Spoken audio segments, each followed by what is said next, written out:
Hello guys, कैसे हैं आप लोग। अपनी कुर्सी की पेटी बांध लीजिए, चलिए सीधा एपिसोड स्टार्ट करते हैं। ये चंद सोचता है, सौभाग्यवश जब हमारी शादी हुई तो हमने विवाह पूर्व प्रॉपर्टी एग्रीमेंट पर हस्ताक्षर किए थे। इसीलिए जब हमारा डाइवोर्स हुआ तो वांगजिया ने मेरे नाम पर दर्ज मेरी रियल प्रॉपर्टी की जांच नहीं की। ये चैन ने कहा, पुलिस ऑफिसर, ये मेरा सिर्फ एक नॉर्मल कार्ड है, लेकिन इस कार्ड में मौजूद पैसा ही दिखाने के लिए बहुत है। मुझे डर है कि अगर आप वांग फैमिली के टोटल एसेट्स बेच भी देंगे तो भी उससे मेरे कार्ड में मौजूद रकम का आधा पैसा भी नहीं मिलेगा। ये चैन ने धमकी देते हुए कहा, क्या आपको लगता है कि मैं जाकर महज 5 मिलियन की झड़ी चुराऊंगा? पुलिस ऑफिसर ने डरते हुए कहा, मिस्टर यीचेन, आप किसी धनी फैमिली के यंग मास्टर होंगे, है ना? तो आप स्वेच्छा से वांग फैमिली के घर जमाई बनकर उनके साथ रहने के लिए क्यों तैयार हुए थे? ये चेन ने शांति से कहा, ये मेरा फैमिली एग्रीमेंट था, तो मेरे पास कोई विकल्प नहीं था। मुझे उम्मीद है कि आप दोनों ऑफिसर मेरे सीक्रेट को अच्छे से छुपाकर रख सकते हैं, इसीलिए खास करके वांग फैमिली के लोगों को मत बताना। मैं अब वांग फैमिली के साथ भविष्य में कोई संबंध नहीं रखना चाहता हूँ। ये चेन की इसी बात सुनकर वो दोनों ऑफिसर सोच में पड़ जाते हैं। पीछे खड़ा ऑफिसर सोचता है, ये अमीर लोगों के विचार वाकई काफी अजीब होते हैं। ऑफिसर ली ने खुद को शांत करते हुए कहा, मिस्टर ये चैन, निश्चिंत रहें। आपकी प्राइवेसी के बारे में हम इसे दूसरों के सामने रिवील नहीं करेंगे। इतना कहने के बाद वो दोनों ऑफिसर वहां से जाने लगते हैं। ऑफिसर ली ने पीछे मुड़कर कहा, आपकी नींद में खलल डालने के लिए सॉरी, अब हमें चलना चाहिए। ये चैन ने कहा, नो प्रॉब्लम ऑफिसर। फिर 2 मिनट बाद वो दोनों पुलिस ऑफिसर होटल की लॉबी में पहुंच चुके होते हैं। वहां पर वांग जिया और फेंग चाओ से मिलते हैं। ऑफिसर ली ने वांग जिया से कहा, मिस्टर यी चेन ने कहा उन्होंने आपकी वांग फैमिली की घड़ी नहीं चुराई है। मुझे लगता है कि आपको वापस जाकर दोबारा जांच करनी चाहिए। ये देखना चाहिए कि कहीं आप इसे कहीं रखकर भूल तो नहीं गए हैं। फेंग चाओ ने चौंकते हुए कहा, ये कैसे संभव हो सकता है? हैरानी के कारण वांगजिया की आंखें भी बड़ी हो जाती हैं। वांगजिया का मुंह भी खुला रह जाता है। वांगजिया ने मुट्ठी भींचते हुए कहा, आप उसकी बातों पर कैसे विश्वास कर सकते हैं? अगर उसने हमारी फैमिली का सामान नहीं चुराया तो उसे 5 स्टार होटल में ठहरने के लिए पैसे कहाँ से मिले? जिया ने आवाज तेज करते हुए कहा, वो बस एक बेचारा फूड डिलीवरी बॉय है, बस इतना ही। वांगजिया की ये सभी बातें सुनकर वो ऑफिसर फिर से सोच में पड़ जाते हैं। ऑफिसर सोचता है, क्या इस दुनिया में कोई ऐसा बेचारा भी हो सकता है जिसकी संपत्ति 10 बिलियन है? ऑफिसर ने कहा, मिस वांगजिया, प्रॉपर एविडेंस मिलने से पहले हमें मिस्टर ये चैन को गिरफ्तार करने का कोई अधिकार नहीं है। ऑफिसर ने एक पल रुककर अपनी हैट ठीक करते हुए कहा, यदि आप ये चैन को गिरफ्तार करने पर जोर देते हैं तो प्लीज पहले घड़ी चुराते हुए उसके वीडियो या फोटो जैसे सबूत पेश करें, या फिर इस बात का सबूत कि ये चैन ने घड़ी बेचकर पैसे प्राप्त किए हैं। अपनी बात खत्म करके वो पुलिस ऑफिसर बिना किसी का जवाब सुने होटल से जाने लगते हैं। थोड़ी दूर जाने के बाद ऑफिसर ने पीछे मुड़े बिना ही कहा, इसके अलावा मैं एक और बात कहना चाहूंगा। अपने एक्स हस्बैंड को अब से बेचारा या निकम्मा मत कहो। आखिरकार पहले आप दोनों कभी हस्बैंड और वाइफ थे। दूसरे के बारे में ऐसा कहना बहुत शर्मनाक है। वांगजिया ने खुद को सुपीरियर दिखाते हुए कहा, मैंने उसके बारे में कुछ भी गलत नहीं कहा। अगर उसमें जरा भी एम्बिशन होता तो मैं उसे डाइवोर्स नहीं देती। दूसरे वाले ऑफिसर ने शॉक होते हुए पूछा, आपने ही मिस्टर यी चैन को डाइवोर्स दिया था? वांगजिया ने खुश होते हुए कहा, जी हाँ, मैंने ही पहल करके उससे डाइवोर्स लिया। क्या ये चैन को अभी से पछतावा हो रहा है? वांगजिया की खुद को सबसे बड़ा समझने वाली बातें सुनकर वो ऑफिसर वांगजिया को इशारा करते हुए हंसकर इशारे से ही अच्छा किया या फिर जैसा वो सोच रही है वैसा ही है उसका जवाब देता है। लेकिन वांगजिया उस ऑफिसर के इस अजीब व्यवहार को बस देखती रहती है। वो ऑफिसर सोचता है, तुम्हारा एक्स हस्बैंड जिसके पास करोड़ों की संपत्ति है, तुम हुआशेंग ग्रुप के सीईओ को ठुकरा देती हो, तो पछतावा तो तुम्हें ही होना चाहिए, है ना? फिर वो ऑफिसर पीछे मुड़कर जा ही रहा होता है कि तभी वांगजिया ने पीछे से पूछा, क्या उसके कमरे में कोई लड़की है? ऑफिसर ने बिना पीछे मुड़े कहा, मिस्टर यी चैंग कमरे में अकेले हैं, वहां कोई लड़की नहीं है। वांगजिया शर्माते हुए खुद से ही कहा, मुझे पता था कि वो अब भी मुझसे प्यार करता है।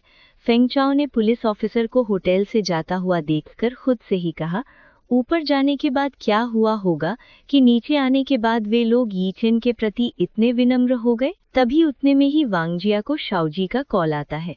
वांगजिया ने अपने फोन को देखते हुए कहा, ब्रदर शाओजी का कॉल। वांगजिया ने कॉल में कहा, हेलो ब्रदर। शाओजी ने दूसरी तरफ से कहा, वांगजिया, मैंने सुना कि तुमने पुलिस को कॉल किया था। क्या पुलिस यी चेन को गिरफ्तार करके थाने ले गई? वांगजिया ने फेंग चाओ से थोड़ा दूर जाते हुए कॉल में कहा, नहीं, पुलिस ऑफिसर ने कहा कि कोई एविडेंस नहीं है, इसीलिए उसे गिरफ्तार नहीं किया जा सकता। शाओजी ने चौंकते हुए पूछा, एविडेंस?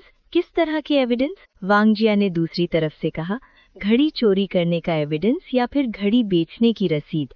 शाओजी ने ये सुनकर बेवकूफों वाली स्माइल देते हुए घड़ी को देखने लगता है। शाओजी सोचता है, घड़ी चोरी होने का एविडेंस होना असंभव है, क्योंकि ये घड़ी इस समय मेरे हाथ में है, लेकिन मैं ये चेन द्वारा घड़ी बेचने के एविडेंस बना सकता हूँ।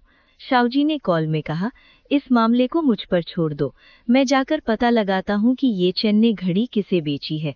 तुम चिंता मत करो, मैं ये चेन को डेफिनेटली जेल भेजूंगा। वांगजिया ने कॉल में कहा, ब्रदर मैं। लेकिन वांगजिया की बात सुने बिना ही शाओजी ने अपनी बात पूरी करके कॉल काट दी थी। वांगजिया अपना फोन पकड़कर शर्माते हुए सोचती है, अगर ब्रदर शाओजी सचमुच में ये चेन को जेल भेज देते हैं तो फिर क्या होगा। इतना सोचने के साथ ही जिया फ्लैशबैक में चली जाती है, जहां ये चेन जिया के बालों को सेट कर रहा होता है। ये चेन ने फ्लैशबैक में कहा, मिस, क्या ये कर्ल ठीक है? ये तो बस किसी तरह ठीक लग रहा है। ये सब सोचते हुए जिया शर्माने लगती है, जिसे फेंग चाओ देख लेता है।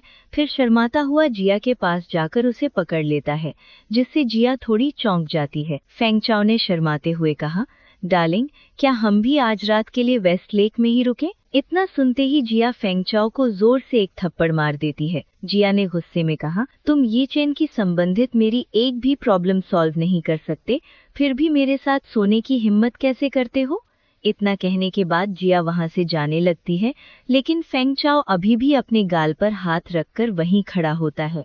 फेंग चाओ सोचता है, ये चेन, तुमने आज रात मेरा सारा मजा किरकिरा कर दिया। जब तुम बाहर आओगे तो मैं तुम्हें बिल्कुल नहीं छोड़ूंगा। ये सब पीछे से फेंग चाओ का दोस्त मैनेजर कियांग देख रहा होता है। मैनेजर कियांग ने सीटी मारते हुए कहा, ब्रदर फेंग चाओ, ये लड़की तो कमाल की है। वांगजिया के बारे में इतना सुनकर फेंग चाओ ये चेन पर आया हुआ गुस्सा मैनेजर कियांग पर निकालने के लिए उसे गले से पकड़ लेता है। फेंग चाओ ने गुस्से में कहा, ये चेन होटल से निकलते ही मुझे तुरंत सूचित करना। मैनेजर कियांग ने डरते हुए कहा, हाँ ठीक है ठीक है। फिर अगले दिन का सुबह 6 बजे का होटल वेस्ट लेक का सीन दिखता है, जहां लिफ्ट का दरवाजा खोल के ब्लैक सूट पहने ये चेन बाहर आता है, जिसे रिसेप्शनिस्ट भी देख के चौंक जाते हैं। रिसेप्शनिस्ट धीरे से कहता है, डोमिनेटिंग सीईओ, कल से बिल्कुल अलग टेम्परामेंट। रिसेप्शनिस्ट लड़की धीरे से कहती है, मुझे ये बहुत पसंद है, पता नहीं कौन इतनी भाग्यशाली होगी कि उसकी पत्नी बन सके। फिर ये चेन के होटल की लॉबी से बाहर जाते ही मैनेजर कियांग ने फेंग चाओ को कॉल कर दिया होता है। मैनेजर कियांग ने कॉल में कहा, ब्रदर चाओ, ये चेन बाहर गया है। उसके बाद फेंग चाओ की बात मानकर मैनेजर कियांग ने अपनी महंगी कार से ये चेन की टैक्सी का पीछा करना शुरू कर दिया होता है। कियांग ने कॉल में कहा, ब्रदर फेंग, मैं उस ये चेन की कार का पीछा कर रहा हूँ, वो अभी शहर के सेंटर की तरफ बढ़ रहा है। फिर 20 मिनट के बाद ये चेन हुआशेंग बिल्डिंग के बाहर खड़ा होता है। ये चेन ने खुद से ही कहा, किन होंगयान, कल तुमने मेरी रोजी रोटी छीन ली थी, पता नहीं आज जब तुम मुझसे दोबारा मिलोगी तो तुम्हारा एटीट्यूड कैसा होगा। दूसरी तरफ फेंग चाओ अपने बेड में पड़े हुए ही मैनेजर कियांग से कॉल पर बात कर रहा होता है। फेंग चाओ ने कॉल में कहा, तुमने कहा कि ये चेन सीबीडी बिल्डिंग में गया है जहां हुआशेंग ग्रुप है। फेंग चाओ ने सामने वाले की बात सुनने के बाद कहा, ये चेन वहां किस लिए जा रहा है। फेंग चाओ ने मैनेजर कियांग से बात पूरी करने के बाद कॉल काट दी होती है, लेकिन अभी भी अपना फोन हाथ में ही पकड़ा हुआ होता है।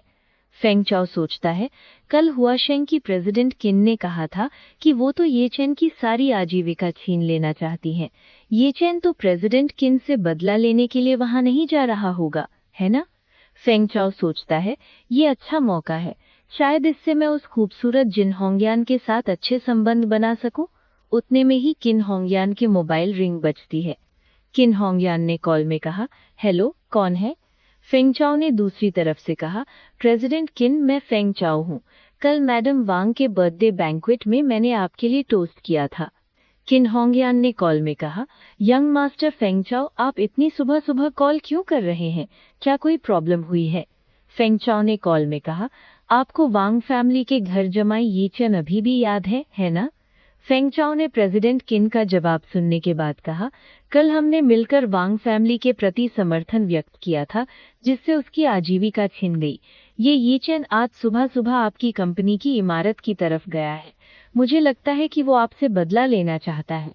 किन होंगयान ने कॉल में कहा, चिंता मत करो, इमारत में एक्सेस कंट्रोल और सिक्योरिटी व्यवस्था है, वो ऊपर नहीं आ सकता है।